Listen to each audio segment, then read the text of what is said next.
제가 예전에 페어팩스 이노바에 갔을 때 일입니다. 병원 신방을 마치고 이제 집으로 돌아오는 길에 주차장 내에 보면은 그 사전 정산 기계가 있잖아요. 주차비를 사전 정산을 딱 하고 차에 탔습니다. 그리고 나서 이제 차를 출발해서 출구 쪽으로 가는데 차들이 좀 이렇게 밀려 있는 거예요. 그래서 뭐 그런가 보다 하고 이제 잠시 기다렸습니다. 이 너무 오래 기다린다는 생각에서 차에서 잠시 내려가지고 상황을 살펴봤습니다. 그랬더니 출구 게이트 앞에서 병원 직원하고 그리고 운전자 한 명이 실랑이를 벌이고 있는 거예요. 뭐 그때까지도 이제 그냥 그런가 보다 싶었습니다. 차에 타서 1분, 2분, 3분 시간이 계속 흘렀어요. 꿈틀꿈틀 이제 불안감이 싹 트기 시작하는 겁니다. 내가 분명히 사전 정산을 했는데 이 돈을 더 내게 되면 어떡하지? 이런 생각이 드는 거예요. 영수증도 손에 있었습니다. 상황도 명확했어요. 병원 직원과 이제 이런 주차장을 이용한 사람이 이제 실랑이를 벌이던 것이니까. 그래서 저는 불안할 이유가 전혀 없었습니다. 그럼에도 불안감이 싹 트기 시작하는 거예요. 이 주차비 때문에. 자, 그래서 이제 제가 챗 GPT한테 물어봤습니다. 차 안에서.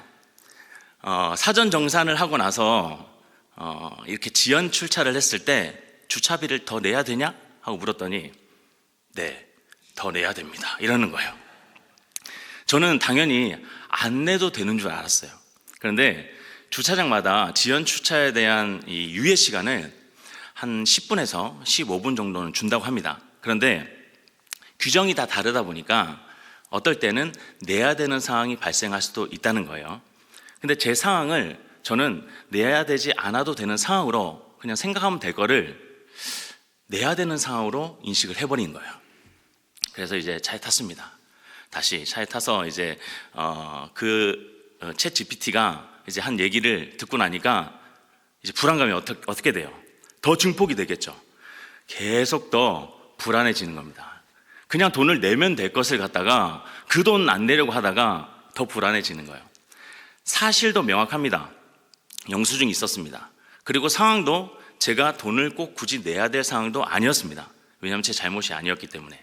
그럼에도 불구하고 이 두려움과 불안감이 사실을 가려버리는 거예요. 그리고 이 상황을 제대로 인식을 하지 못하니까 두려움은 어떻게 돼요? 챗 GPT 때문에 더욱더 큰 두려움 속으로 빠져드는 것이었어요. 우리가 이럴 때가 있습니다. 사실을 사실로 바라보질 못하고 불안할 때가 있어요. 그리고 상황을 정확하게 인지하지 못하고 증거가 명확함에도 더욱더 안 좋은 쪽으로만 나의 마음이 쏠릴 때가 있습니다. 오늘 본문에서도 비슷한 상황이 나옵니다. 자루 속에서 돈이 나왔던 것은 요셉을 통해서 하나님께서 형제들에게 은혜를 베풀어 주셨던 거예요. 그런데 야곱과 그의 아들들은 이 상황을 재앙으로 읽어버렸습니다. 오늘 본문은 두려움이 은혜를 가리고 있는 모습이 어떠한 것인지 우리에게 보여줍니다. 그리고 우리의 시선을 다시 하나님께로 돌리라고 말씀하고 있어요. 35절에 보면 형제들이 가나안에 돌아와서 각 사람의 자루를 모두 풀었더니 돈이 나왔습니다. 그 순간 그들과 야곱인 아버지는 다 두려움에 떨게 돼요. 그리고 이어서 야곱이 말합니다. 다 내게 화가 미치는도다. 여기에는 아버지로서의 깊은 상실감 그리고 오래된 두려움이 배어 있습니다. 장자 르우벤이 아버지 야곱에게 얘기해요. 아버지, 베냐민을 다시 데려오질 못하면 제 자식들을 죽이시옵소서. 제가 베냐민 책임지고 데려옵니다. 그랬더니 야곱이 그래, 데려와라 이래야 되는데 절대 데려갈 수 없다고 얘기해요. 베냐민을 절대로 데려갈 수 없다고 얘기합니다. 이때 야곱이 베냐민을 내 아들이라고 얘기합니다. 다른 자식들도 다 자신의 아들임에도 굳이 베냐민을 내 아들이라고 얘기하면서 보낼 수가 없다고 얘기하고 있는 거예요. 그리고 만약 베냐민이 잘못되기라도 한다면 너희가 나를 스올로 내려보내는 것이다 라고 말하고 있어요. 즉 베냐민이 돌아오지 않는다면 나는 죽는 것이다. 죽은 것이다. 살 수가 없다라고 얘기를 합니다. 요셉이 형제들의 자루 속에 돈을 넣었던 것은 하나님의 은혜였어요. 그 증거였습니다. 그런데 요셉의 형제들과 야곱은 그것을 재앙으로 여기고 두려워하고 있는 겁니다. 특히 그 중에서도 야곱은 더욱더 엄청난 두려움 속으로 빠져들고 있어요. 본문 전반에 보면 그냥 두려워했다. 중반에 보면 다 내게 화가 미치는도다. 후반에 보면 스올로 내려보내는도다. 이렇게 얘기합니다. 본문은 우리에게 이렇게 묻습니다. 하나님께서 주시는 표시를 우리는 어떻게 읽고 있는가? 하나님의 은혜를 우리의 두려움 때문에 가리고 있지는 않는가? 증거가 있어도 불안이 덮칠 때 두려움은 사실을 흐리게 하고 하나님의 은혜를 가리게 되는 것입니다. 그러나 하나님께서는 그 속에서도 길을 열어 가시는 분이십니다.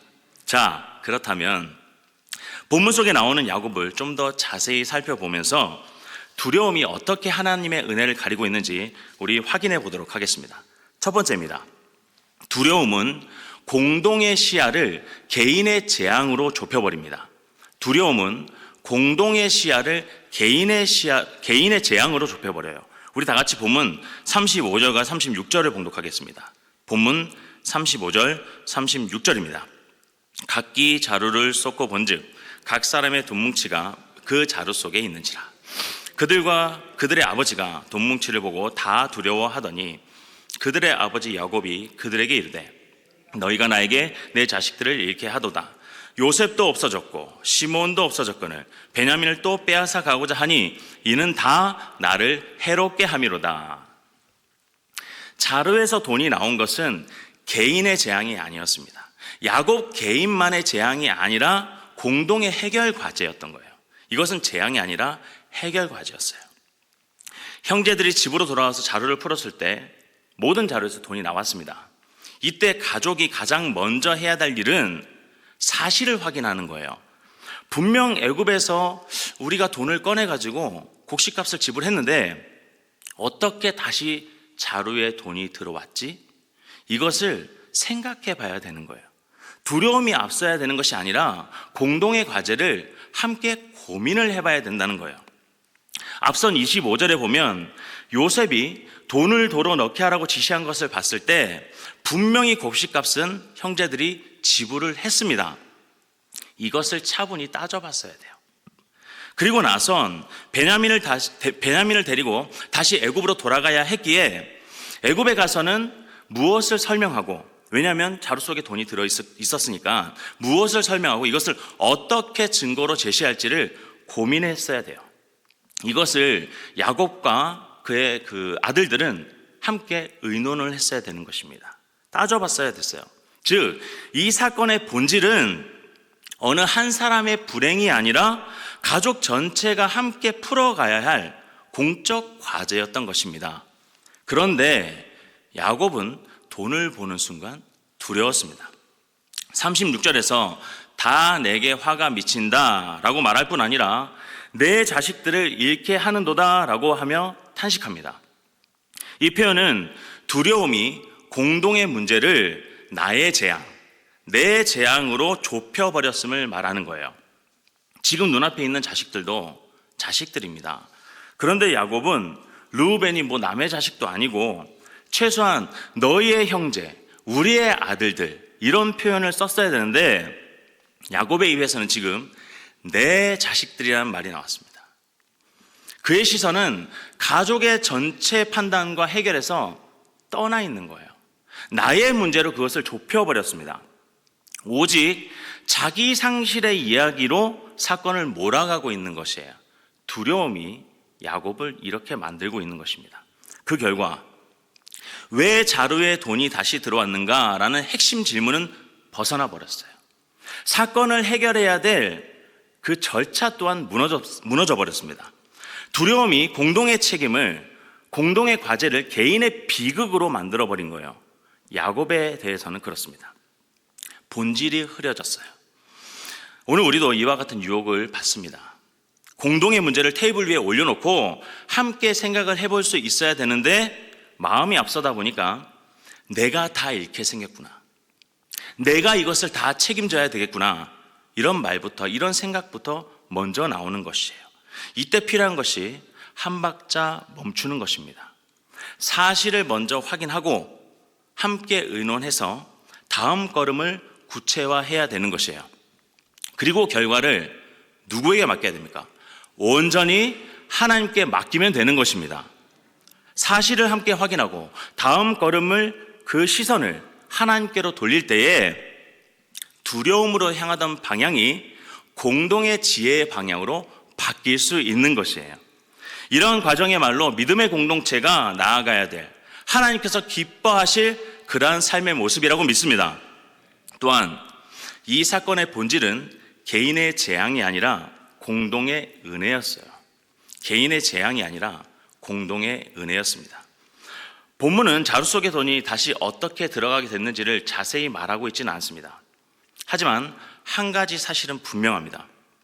형제들은 애굽에 있을 때에 자루에서 분명히 돈을 꺼내서 곡식값을 지불했다는 거예요. 그러므로 집에 돌아와 자루 속에 다시 돈이 들어와 있었다는 것은 누군가가 되돌려준 흔적입니다. 그 누군가가 바로 요셉이었어요. 그리고 오늘 본문에 나와 있지 않지만 요셉은 자루 속에 돈을 넣었을 때 길 양식도 함께 넣었습니다. 그런데 지금 요셉의 형제들과 야곱의 눈에는 길 양식이 보이지 않아요. 돈만 보이고 있습니다. 요셉은 이전에 본문에서 막내 아우를 데리고 오라고 했습니다. 그리고 그 말이 있은 후에 돈과 길 양식을 모든 자루에 넣어놨습니다. 막내 아우를 데려올 수 있도록 형제들에게 준비를 준 거였어요. 요셉을 통한 하나님의 은혜였던 것이에요. 형제들에게 다시 오라고 했습니다. 시몬을 애굽에 남겨두었습니다. 그들이 무사히 집으로 돌아갈 수 있도록 보냈다는 점을 감안한다면 이것은 길이 아직 닫히지 않았다는 사실을 우리에게 보여주는 것이에요. 그들은 그것을 읽을 수 있어야 했어요. 즉 하나님께서 요셉을 통해 형제들이 애굽으로 돌아올 길을 열어주셨다는 뜻이 되는 것입니다. 하지만 야곱은 두려움 때문에 이 해석을 바꿔버렸습니다. 같은 사실을 보고도 좋은 신호를 나쁜 징조로 읽어버렸어요. 열린 문을 닫아버렸습니다. 돌아갈 길을 끊어버린 것이에요. 그래서 36절에 기록된 것과 같이 야곱은 시몬을 잃은 사람처럼, 이미 잃어버린 사람처럼 인식했어요. 베냐민은 보내면 끝이라는 결론을 이미 내버렸습니다. 이때 우리가 취할 태도는 단순합니다. 표시는 표시로 읽어야 되는 것이에요. 지불했는데 돈이 되돌아왔다. 지불한 곡식 외에 다른 곡식이 들어가 있었다. 이 분명한 사실을 은혜의 단서로 읽어야 했습니다. 두려움은 그 단서를 오히려 함정으로 바꿔버렸습니다.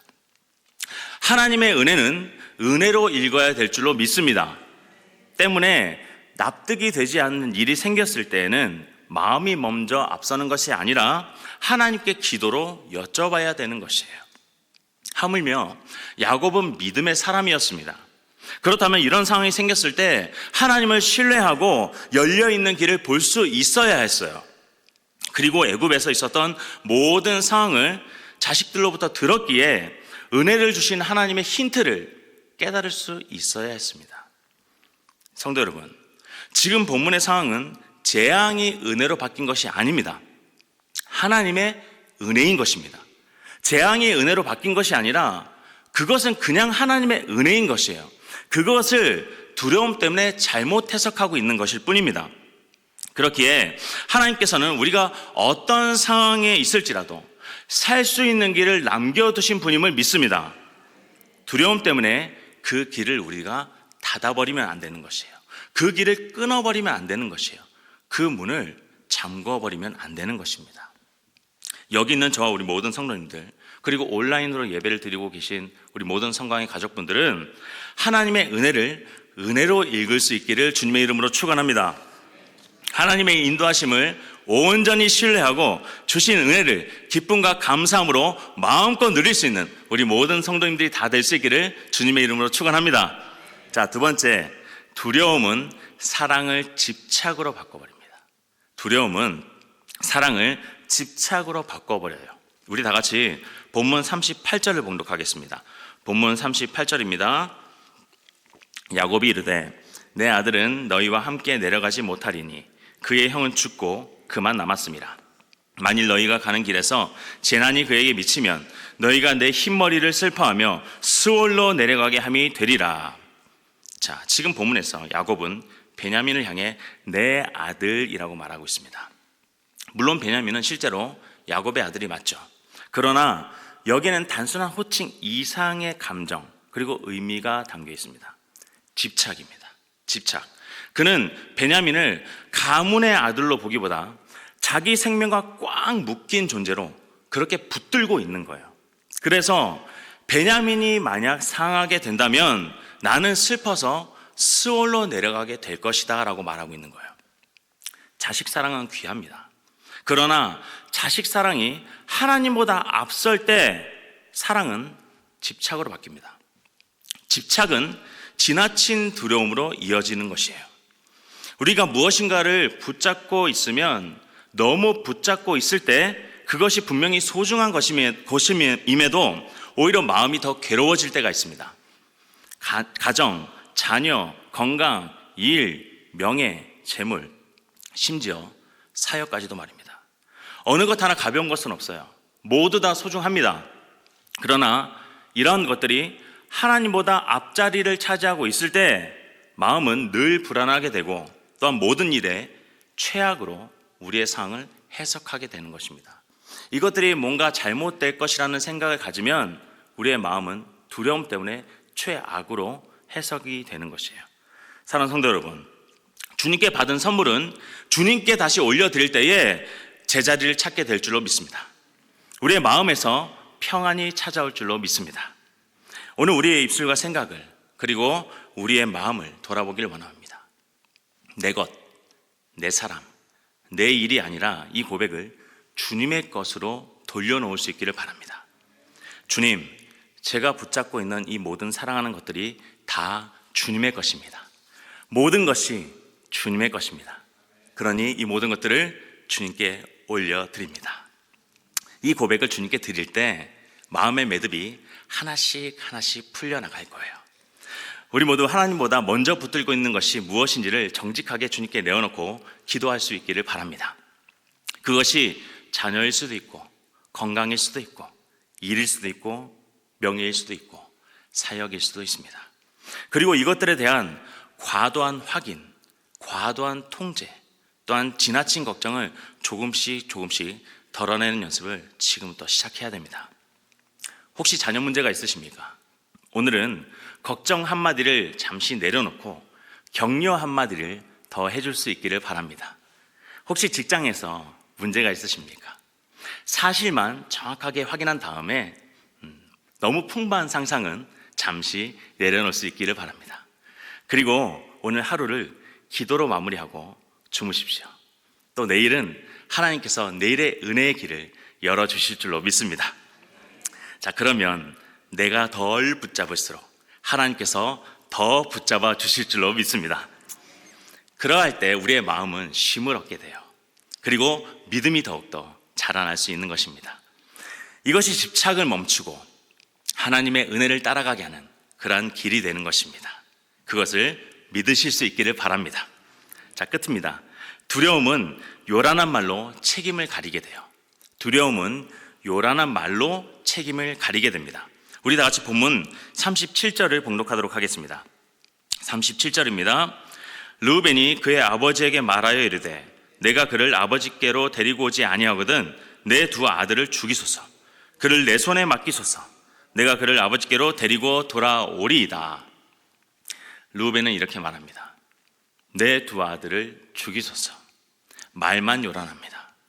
그러나 이것은 실제적인 것을 해결해 줄 수 있는 방안이 못 돼요.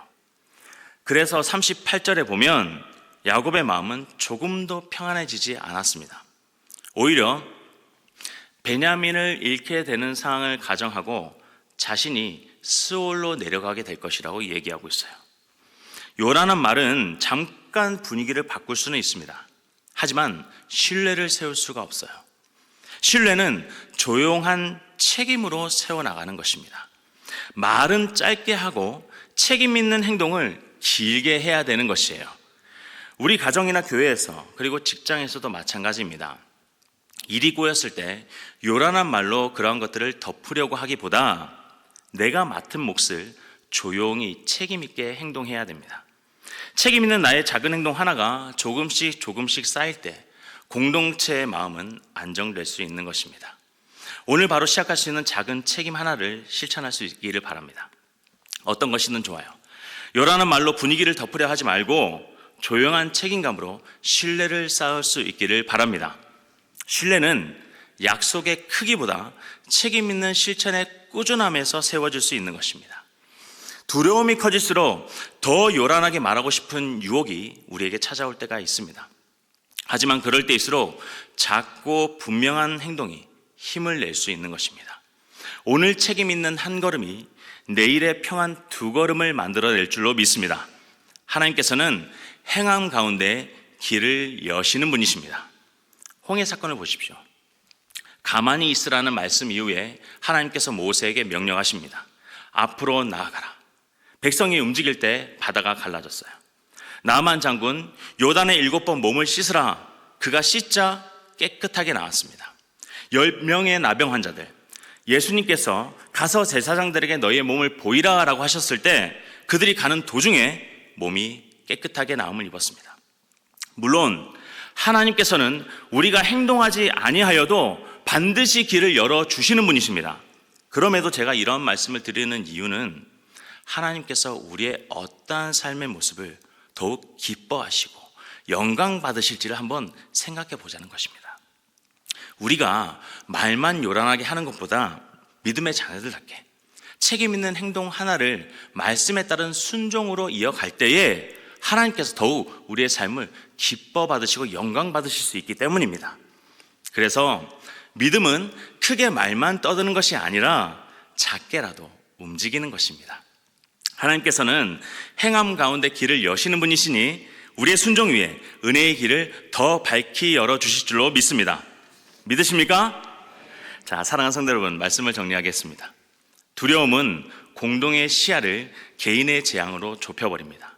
그리고 두려움은 사랑을 집착으로 바꿔버려요.